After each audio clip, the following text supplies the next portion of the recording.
ibang balita, patuloy ang ginagawang paraan ng MMDA upang maibsan ang matinding pagbaha sa Metro Manila.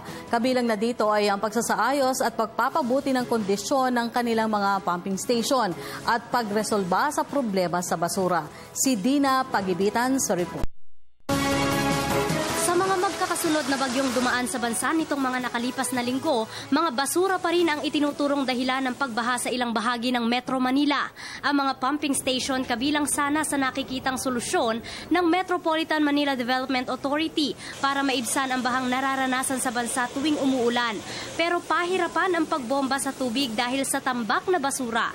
Sa halip kasi na tuloy-tuloy ang pagbomba ng tubig ulan para hindi bumaha, kailangan munang unahin ang pagtatanggal ng mga basurang bumabara sa makina. Kaya naman pangunahing solusyon pa rin daw, disiplina sa pagtatapon ng basura. Maalis natin yung basura, ay walang babara sa ating waterways. We have to yung reduce, recycle. Karamihan sa mga pumping station sa Metro Manila nasa 40 taon na ang tanda.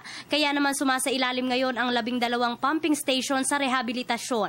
May 54 na pumping station ang Metro Manila. Gayunman, kinakailangan pa rin daw ng hindi bababa sa 20 pumping station para tuluyang mapigilan ang pagbaha sa Metro Manila. Hindi to totally to prevent flooding inland, but to prevent water coming from the Pasig River and Manila Bay from going inland.